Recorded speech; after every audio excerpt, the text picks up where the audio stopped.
Assalamualaikum warahmatullahi wabarakatuh. Perkenalkan, nama saya Triadi Setiaputra, NIM C0C0223.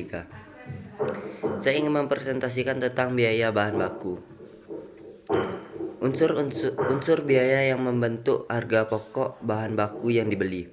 Biaya bahan baku adalah seluruh biaya untuk memperoleh sampai dengan bahan siap untuk digunakan yang meliputi harga bahan, ongkos angkut, penyimpanan, dan lain-lain. 1. Sistem pembelian. A. Prosedur permintaan pembelian bahan baku.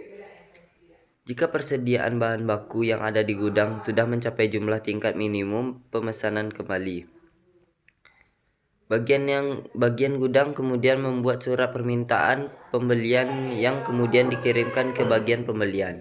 B. Prosedur penerimaan bahan baku. Pemasok mengirimkan bahan baku kepada perusahaan sesuai dengan surat order pembelian yang diterimanya. C. Pencatatan penerimaan bahan baku di bagian gudang. Bagian penerimaan menyerahkan bahan baku yang diterima dari pemasok kepada bagian gudang. Bagian gudang menyimpan bahan baku tersebut dan mencatat jumlah bahan baku yang diterima dalam kartu gudang atau stok card. D. Prosedur pencatatan utang yang timbul dari pembelian bahan baku.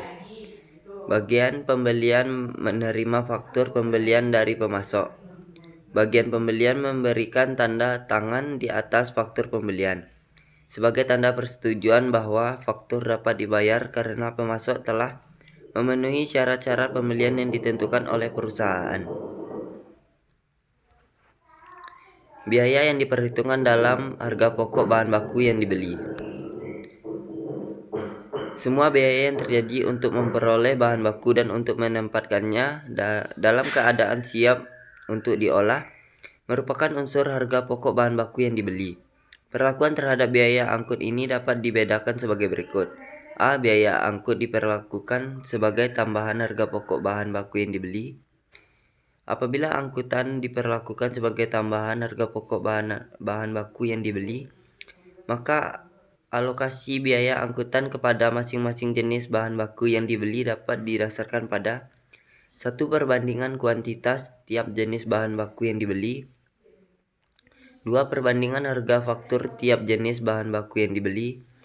3. Biaya angkutan diperhitungkan dalam harga pokok bahan baku yang dibeli berdasarkan tarif yang ditentukan di muka. B. Biaya angkut tidak diperhitungkan sebagai tambahan harga pokok bahan baku yang dibeli, tetapi diperlakukan sebagai unsur biaya overhead pabrik. Dengan cara ini, biaya angkutan tidak diperhitungkan sebagai tambahan harga pokok bahan baku yang dibeli, namun diperlakukan sebagai unsur biaya overhead pabrik.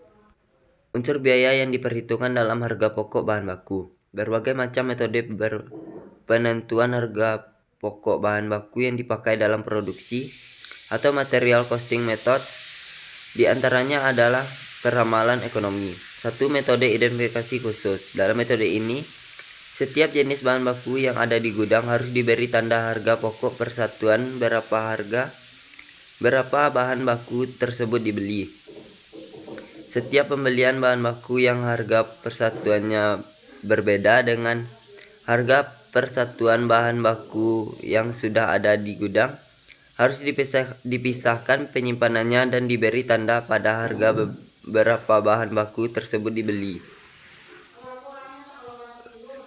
2. Metode biaya standar. Dalam metode ini, bahan baku yang dibeli dicatat dalam kartu persediaan sebesar harga standar, yaitu harga taksiran yang mencerminkan harga yang diperkirakan untuk tahun anggaran tertentu. Pada saat pakai, bahan baku dibebankan kepada produk pada harga standar tersebut. 3. Metode rata-rata harga pokok bahan baku pada akhir bulan. Dalam metode ini, pada tiap akhir bulan dilakukan perhitungan harga pokok rata-rata persatuan tiap jenis persediaan bahan baku yang ada di gudang. Harga pokok rata-rata persatuan ini kemudian digunakan untuk menghitung harga pokok bahan baku yang dipakai dalam produksi dalam bulan berikutnya. 4. Metode rata-rata bergerak atau rata-rata tertimbang. Dalam metode ini, persediaan bahan baku yang ada di gudang dihitung harga pokok rata-ratanya dengan cara membagi total harga pokok dengan jumlah satuannya.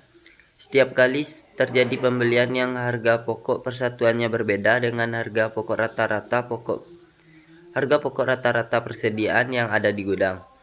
Harus dilakukan perhitungan harga pokok rata-rata persatuan yang baru. Masalah-masalah khusus yang berhubungan dengan bahan baku. 1. Sisa bahan. Sisa bahan merupakan bahan baku yang rusak dalam proses produksi, sehingga tidak dapat menjadi bahan produk jadi. Jika sisa bahan tidak mempunyai nilai jual, akibat yang ditimbulkan adalah harga pokok persatuan produk jadi lebih tinggi. Jika bahan masih mempunyai nilai jual, masalah yang timbul adalah bagaimana memperlakukan hasil penjualan sisa bahan tersebut. 2. Produk rusak. Produk rusak merupakan produk yang tidak memenuhi standar kualitas yang telah ditetapkan. Produk rusak merupakan produk yang telah menyerap biaya produksi dan secara ekonomis tidak dapat memperbaiki menjadi produk baik.